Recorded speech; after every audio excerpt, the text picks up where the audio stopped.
अस्सलाम वालेकुम नाजरीन। आज 30 अगस्त 2025 है और दिन है हफ्ते का। शरीफ ख़ानदान को ये एज़ाज़ हासिल है कि ये जिस भी इन्वेस्टर को अपने साथ मिलाते हैं तो हज़ारों ख़ानदानों का चिराग गुल कर देते हैं।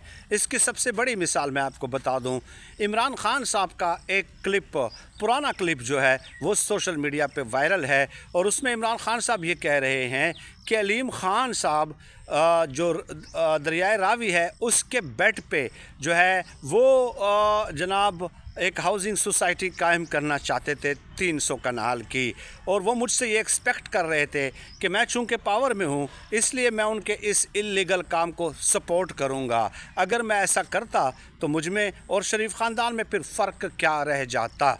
चुनांचे यही कुछ हुआ है कि उनकी जो पार्क व्यू सोसाइटी है उसको लीगल किया गया। लीगल इन अ सेंस के वापडा के मीटर्स वहाँ पे लग गए। वापडा वाले ने बाकायदा इंस्टॉलेशंस, केबल्स वगैरह और खंबे वगैरह लगाना शुरू कर दिए, तो लोगों ने ये समझना शुरू कर दिया कि ये रजिस्टर्ड है, ये अथोराइज्ड है, लेकिन लोगों को क्या मालूम कि उनके साथ हाथ होने वाला है। चुनांचे सैलाब आया, पार्क व्यू सोसाइटी के ऊपर जब पानी चढ़ा तो उन्होंने पार्क व्यू को बचाने के लिए बंद तोड़ दिए और आसपास की जो हाउसिंग सोसाइटियाँ हैं वो ज़ेर आब आ गई हैं। सोशल मीडिया पे आप देख रहे हैं कि ख़वातीन के चीखते चिल्लाते हुए वीडियोस सामने आई हैं। एक खातून रो रही हैं कि मेरी 6 बेटियां हैं, मैं कहाँ जाऊँ, मेरा सब कुछ लुट गया है, बर्बाद हो गया है, मेरा कमाने वाला कोई नहीं है, मेरे खामंद को जो है फालिज का अटैक हुआ है। और इस तरह कई लोग बद्दुआएं देते हुए नज़र आए। तो अब आप बताइए कि ये अलीम ख़ान है,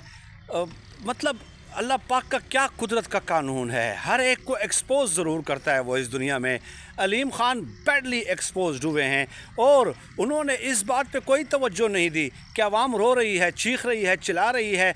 उनके गैर कानूनी हाउसिंग सोसाइटी की वजह से हज़ारों ख़ानदानों के चिराग गुल हो गए हैं, लेकिन वो पूरा दिन कल इमरान ख़ान साहब के बयान के हवाले से बात करते रहे, सफाइयाँ देते रहे।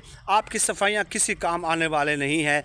इमरान ख़ान साहब के साथ आपने धोखा किया था ना। और इमरान ख़ान साहब, मैं ये नहीं कहता कि इमरान ख़ान साहब की वजह से ही, पता नहीं, लेकिन जिसने भी इमरान ख़ान साहब के साथ धोखा किया है वो एक्सपोज ज़रूर हुआ है।